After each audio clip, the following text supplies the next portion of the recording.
indie author and duck holder. Kyle Doucette here. The Crow. For a time there, it was everywhere. Everyone talked about it. Everyone rented it. Everybody recorded. Everybody watched it. I was not an emo kid by any stretch of the imagination, but I still watched it a fair number of times, and especially grooved on the soundtrack. Probably one of the best ever made for a movie. Before Quentin Tarantino started putting soundtracks together. Now, I had no idea who Brandon Lee was until that movie came out, and regrettably, there was a terrible accident on set, terrible misfortune, and he was killed by a blank misfire while filming the movie. But it was released anyway and became a cult classic. The movie itself became a major cultural reference point because of Brandon Lee's death and because of the dark themes that were explored in it.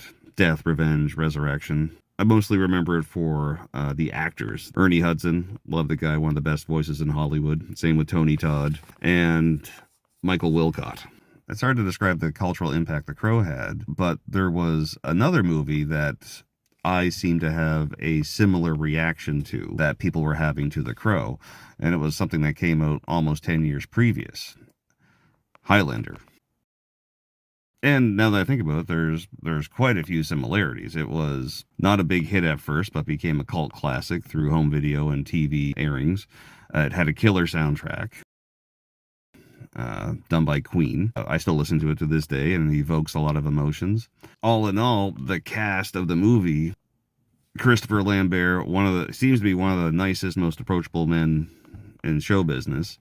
Clancy Brown, same with him. Love his career. As far as I'm concerned, he's the voice of Lex Luthor.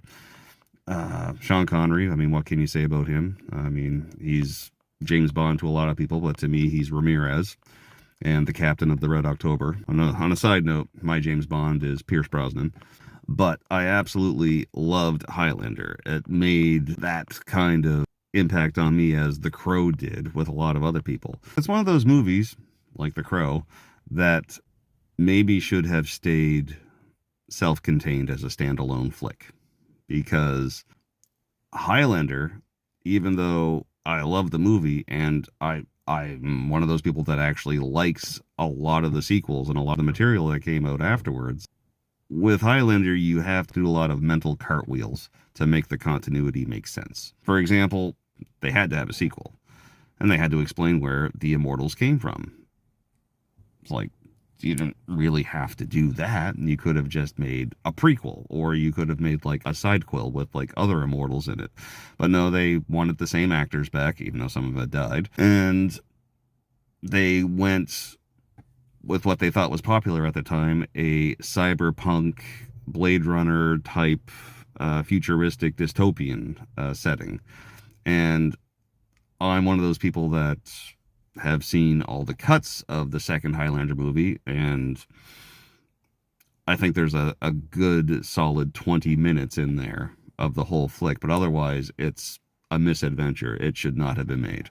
The less said about the third Highlander movie, the better. It's just a retread of the first one. Let's make some money off of this. Where Highlander has legs was with the TV series. That was starring Adrian Paul, and it's very, very 90s. But it has some of the best syndicated TV content that I've ever seen because they have an excellent setup. You have an Immortal, which, in retrospect, I think it should have just been a clean reboot of ignoring the movie, just using the title and setting it up with Connor MacLeod, quote unquote, as the Immortal, a headline character. But instead, they wanted to keep that continuity with the Highlander movie franchise and have a relation, a distant like cousin, Duncan MacLeod, be the star character of the show. And I think that just totally doesn't work because the mental gymnastics necessary are that everything that Connor has done has to be downplayed now because he's no longer the main character. Again, just a clean reboot, separate reality, something like that. Either way, that show was amazing. I mean, it had its limitations, budget, actors available, etc. But I can't say enough good things about Adrian Paul. He put his heart and soul into that, and I mean, it was a big hit with the female demographic, obviously. But as I said, they were able to do a lot of world building in that you can't do with a less than 2 hour movie. The Watchers, you could basically just come up with a villain of the week or a monster of the week because of all the mysticism and history involved. You could, whatever sets are available at the lot, you can just film a period piece based on that, since they're immortal and they live through different eras and different ages. And I think that's pretty much what they did. And there's a lot of amazing episodes and fascinating characters in that.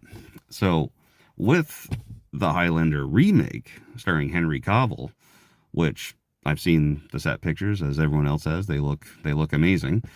I'm hoping that they're going to turn this into a franchise where they'll fix the continuity difficulties, because not only do I want to see more Highlander movies, I want to see another streaming series. I remember listening to a podcast once where they were exploring movie trivia, came upon Highlander, and they were wondering how so much material was made about it, TV shows, radio dramas, etc. And one of the hosts asked, "Who's listening to all this?"